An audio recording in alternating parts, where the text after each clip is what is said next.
Pjesa e 3. Krishtlindja tek ungjijt. Dita e 11. Çdo premtim është mbajtur. Libri i gjenealogjisë së Jezu Krishtit, birit të Davidit, birit të Abrahamit. Mateu 1:1. Fillimi i dhjatës së re mund të mos na duket menjëherë si shumë frymëzues.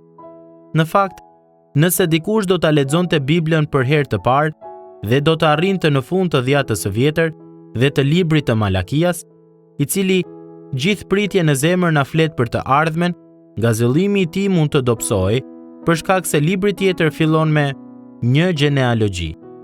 Ata dhe ne mund të tundohen që ta anashkalojnë Mateun dhe të fillojnë me një ungjill tjetër. Në fakt, para disa vjetësh, më bëri shumë përshtypje fakti që kisha kaluar më shumë se 3 dekada shërbese, duke i kapërcyer 17 vargjet e para të këtij ungjilli gjatë kohës së Krishtlindjes. Unë shkoja drejt te vargu 18, por lindja e Jezu Krishtit ndodhi në këtë mënyrë. Kur e kuptova që e kisha bërë këtë gjë vit pas viti, më shtyu ta shqyrtoja edhe më me kujdes listën madhështore të emrave që përfshihen në gjenealogjinë e Mateut. Marku hyn drejtë në temë. Luka jep një sqarim në lidhje me qasjen e tij dhe një dedikim për lexuesin e tij të parë. Kurse Gjoni fillon poetikisht bukur, ndërsa reflekton mbi hyjninë dhe përjetësinë e Jezusit. Pse Mateu e nis me një listë? Sepse ai dëshiron ta bëjë të qartë se ne nuk mund ta kuptojmë mbërritjen e Jezusit nëse nuk e kuptojmë atë në ndritën e tablosë së madhe që na jep Bibla. Nëse nuk e shohim atë si pjesë të skemës së madhe të shpalosjes së planeve dhe të qëllimeve të Perëndisë. Mendoj se Mateu do ta kishte miratuar qasjen tonë ndaj këtij libri për kushtimi për Adventin, duke filluar nga Zanafilla dhe duke arritur tek ungjilli i tij jo më parë se në ditën e 11. Lexuesit hebrejnë të shekullit të parë të ungjillit të Mateut prisnin të shihnin se si do t'i përmbushte Perëndia premtimet e tij nëpërmjet Mesias së tij.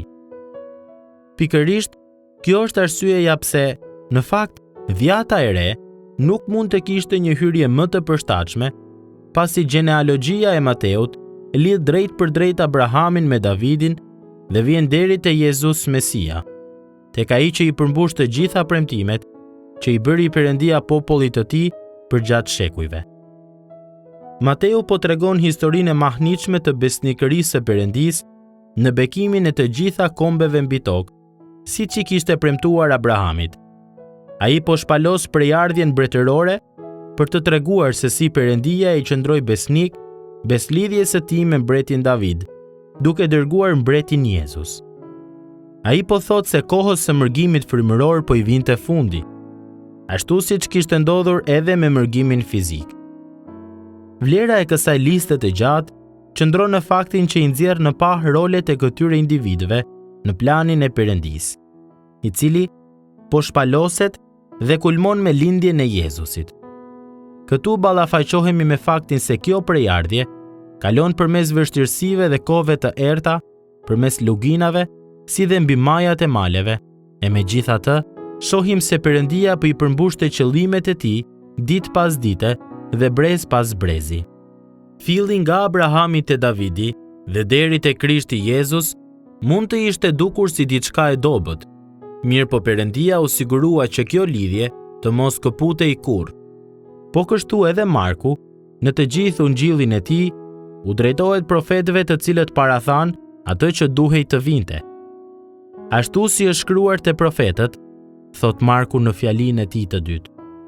Dhe pasi i ka përcen ngjarjet e Krishtlindjes së parë, shfaqja e parë e Jezusit që regjistron Marku është Jezusi i rritur.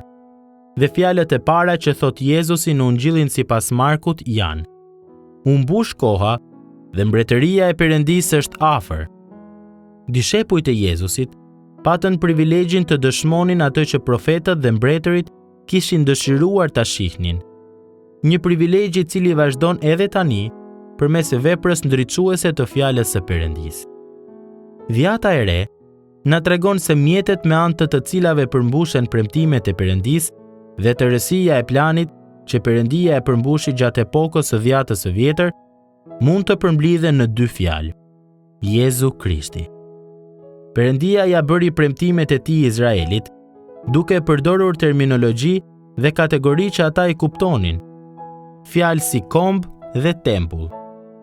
Ardhja e Krishtit i ripërkufizoi konceptet e dhjatës së vjetër në ndritën e Ungjillit. Ne zbulojmë se profecitë e dhjatës së vjetër përmbushen të gjitha në mënyrë kristologjike, nga personi i Krishtit dhe në vetë atë.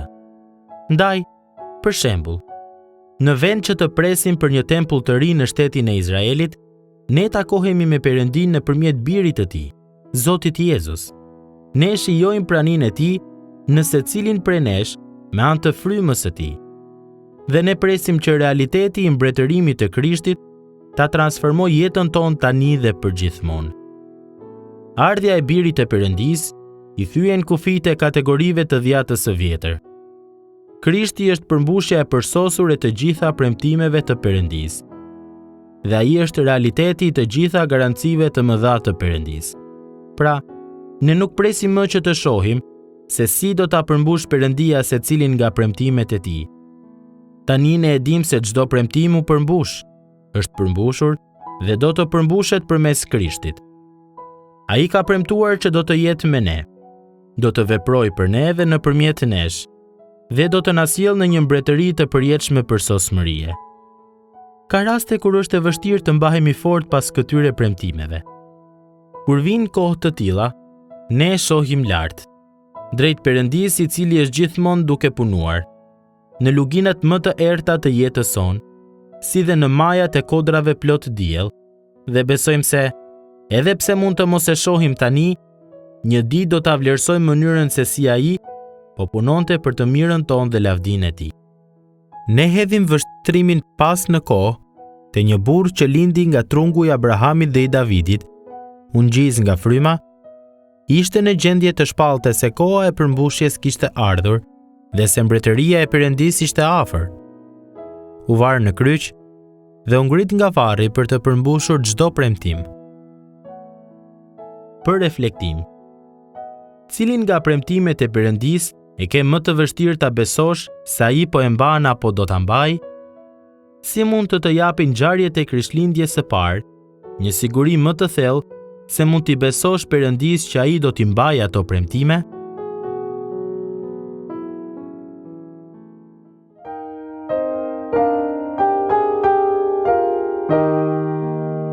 Se na ka lindur një fëmijë, një djalën e na është dhënë, perandoria do të mbështetet mbi të tij atë supe, dhe ai do të